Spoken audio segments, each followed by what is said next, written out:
What's going on, guys? Eric here with driverlineup.com, world's located steering wheel holder, checking in with you guys with a new update, new video.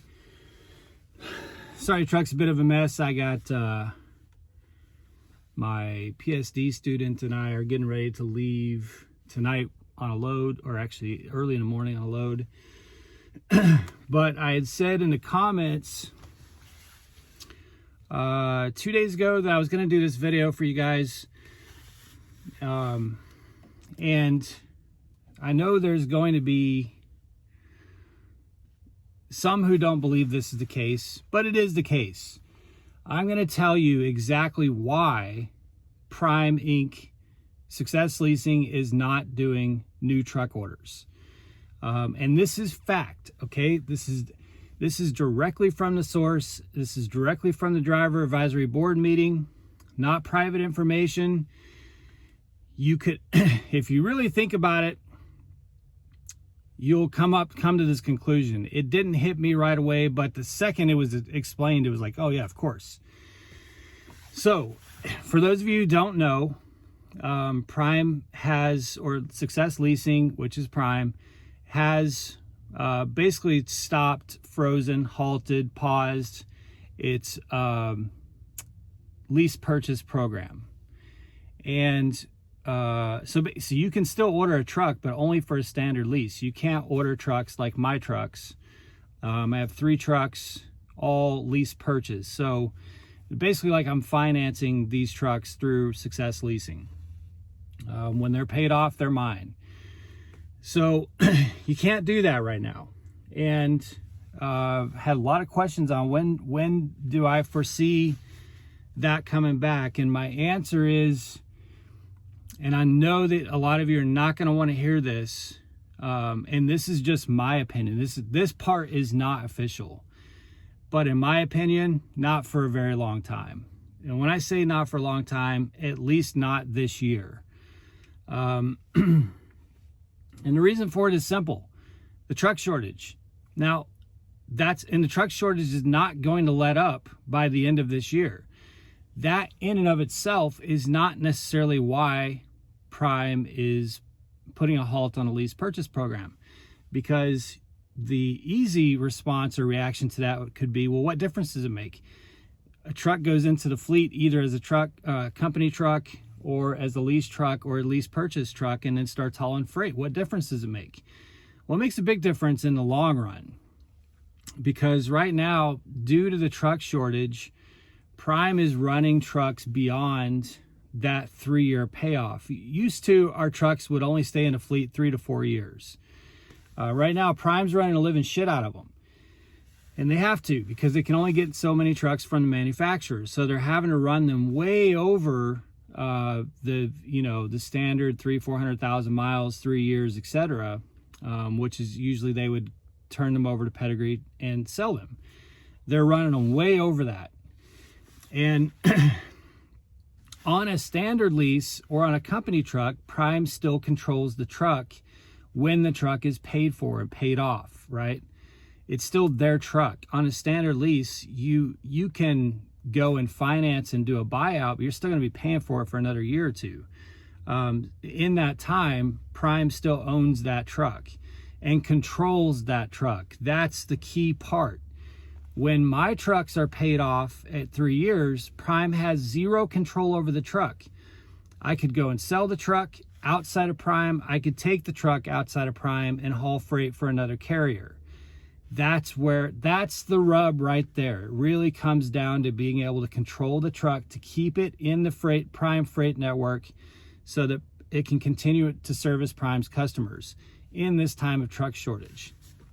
So it's not that they're trying to keep you from buying trucks, or, it just comes down to Prime needs to control a higher percentage of its trucks beyond the normal 3-year, 300,000 or 400,000 mile range that they typically control the trucks for.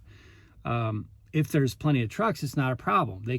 You can take the truck, do whatever you want at 3 years. They've got plenty of other trucks. They're able to get new drivers upgraded into trucks, service new orders. It's not a problem. Right now, it's a problem. They need to keep as many trucks as possible in the freight network, in Prime's control, hauling freight beyond the 3 years. And with lease purchases, they can't do that. So that's really the answer as to why the lease purchase program is halted. I mean, it's pretty black and white. It's pretty straightforward. It makes complete, total sense. My 3 trucks are under lease purchase, but I guarantee you right now, Prime would much rather right now this truck be a standard lease, because at the end of the 3 years, when truck is paid off, they can keep the truck in the fleet hauling Prime freight if this was a standard lease.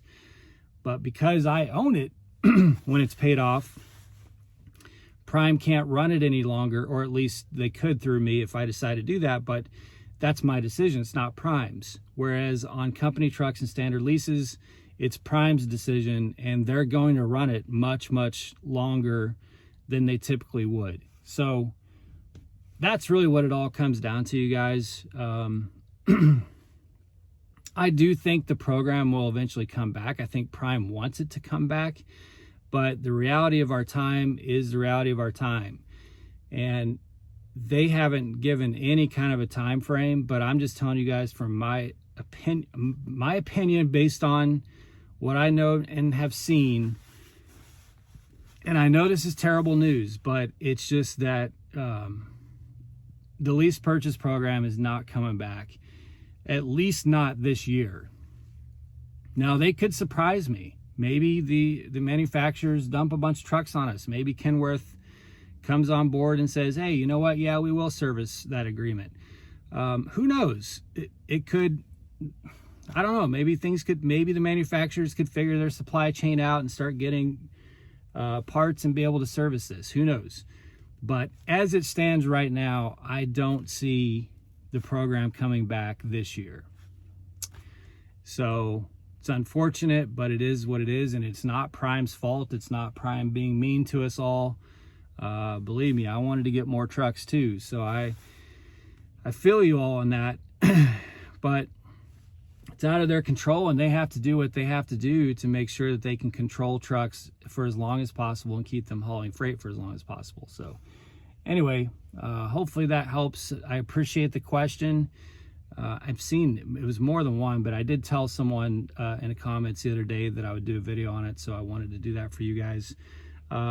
Kicking into PSD, so here in the next couple days, you guys are going to see me with my new PSD students, and we're going to talk about him. He'll be here in a little bit, about 30 minutes.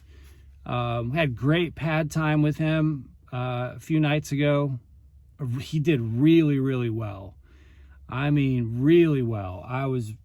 If every PSD student could do what he did on the first night, I don't want to overbuild his confidence.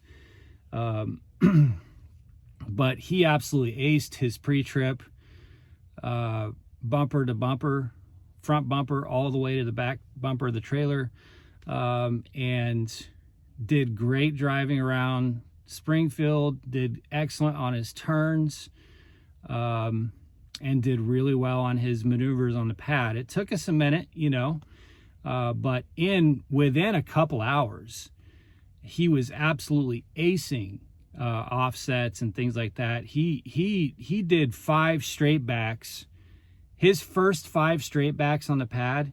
And I know some of you are going to say, oh, those are just straight backs. Hey, a lot of students struggle with straight backs. His first 5 straight backs, one after another. First 5 of him behind the wheel, straight back through, honk the horn, 100%.